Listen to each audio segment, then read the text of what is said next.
Putranto atas perintah saksi Ferdi Sambo dari Polres Jakarta Selatan yang berujung pada pengerusakan. Hal tersebut bukanlah lagi peranan atau kewenangan terdakwa Agus Nurpatria Adipurnama dan saksi Hendra Kurniawan dan bukan diberikan lagi porsi penyelidikan paminal, bahwa dengan penyerahan CCTV kepada penyidik Polres Jakarta Selatan kemudian disimpan di Polres Jakarta Selatan, sebenarnya telah tergambar penyelidikan paminal adalah membantu membuat terang dalam proses penyidikan. Fakta persidangan ini sama sekali tidak dapat dibantah oleh penuntut umum dalam persidangan, bahwa dalil yang tertuang dalam repliknya penuntut umum malah memberikan argumentasi yang kabur dengan menyamakan persepsi bahwa penyelidikan paminal sama halnya dengan penyidikan dugaan tindak pidana pembunuhan. 12. Bahwa berdasarkan ketentuan pasal 1 angka 14 dan pasal 1 angka 15 serta pasal 11 ayat 2 huruf A Peraturan Kepolisian Negara Republik Indonesia Nomor 7 Tahun 2022 tentang Kode Etik Profesi dan Komisi Kode Etik Kepolisian Negara Republik Indonesia dihubungkan dengan Peraturan Kadif Propam Nomor 1 Tahun 2015 dihubungkan dengan Peraturan Kapolri Nomor 13 Tahun 2016 tentang pengamanan internal di lingkungan Polri, maka menurut hukum terdakwa selaku Kaden A Ropaminal berwenang untuk melakukan penyelidikan paminal dan berkoordinasi dengan instansi terkait sebagaimana yang dituangkan dalam surat perintah nomor Sprin garing 2055 7 Romawi garing Huk titik 6 garing 2022 tanggal 8 Juli 2022.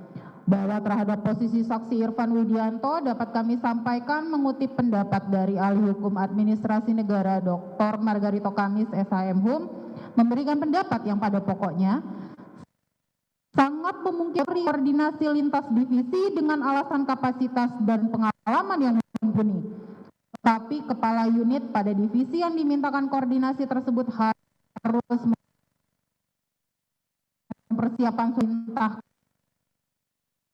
kepada anggota 13 dengan ketika terdakwa Agus Nurpatria Adipurnama menerima perintah dari atasannya yaitu saksi Hendra Kurniawan untuk mengamankan barang, dalam hal ini CCTV di Komplek Duren 3. Terdakwa tidak mengetahui bahwa rangkaian cerita mengenai dua yang terjadi di rumah dinas saksi Ferdi Sambo sebagaimana diceritakan saksi Ferdi Sambo kepada saksi Hendra Kurniawan maupun Kapolri adalah bohong dan tidak sesuai dengan fakta yang sesungguhnya, melainkan rekayasa yang dibangun oleh saksi Ferdi Sambo. Bahwa terdakwa Agus Adipurnama menjalankan perintah jabatan dengan atas perintah atasan saksi Hendra yang sebelumnya menerima perintah dari saksi Ferdi Sambo yaitu Kadif Propam Polri patuh dan beritikat baik. Sekalipun ternyata belakangan diketahui perintah itu mengandung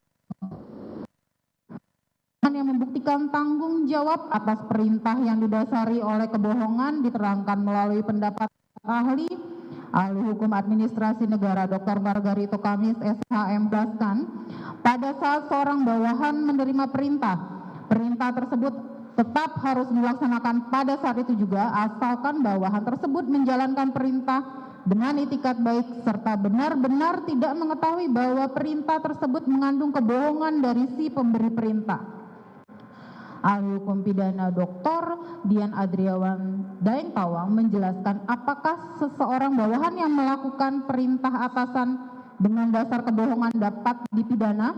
Ahli jelaskan tentunya atas dasar kebohongan itu bawahan tersebut dalam menerima perintah senyatanya tidak mengetahui bahwa ia dibohongi karena dirinya tidak mengetahui maka tidak bisa dikatakan ada tindak pidana apalagi delik yang dimaksud tadi harus delik sengaja karena sengaja itu harus dipahami bahwa seseorang tersebut mengetahui kemudian kalau ia dibohongi maka senyatanya ia tidak mengetahui dan menghendaki demikian. Ahli hukum pidana Dr. Effendi Saragi pada pokoknya seorang bawahan yang menerima perintah atasan untuk melaksanakan perintah atasannya dengan patuh atau beritikat baik tidak dapat dihukum. Selanjutnya bawahan atau si penerima perintah tidak dapat dimintai pertanggungjawaban pidana atau dihukum apabila isi perintah itu mengandung kebohongan dari atasan atau si pemberi perintah. Ahli psikologi Dr. Silverius Suharso menjelaskan bahwa seorang bawahan menerima perintah dari atasan dan tidak mengetahui bahwa di balik perintah itu ada kebohongan dari atasannya, maka perintah itu harus dilaksanakan sejauh yang menerima perintah benar-benar tidak mengetahui bahwa perintah tersebut mengandung kebohongan dari si pemberi perintah dan perintah itu dijalankan dengan itikat baik, maka penanggung jawab perintah tersebut adalah pada si pemberi perintah atau atasan.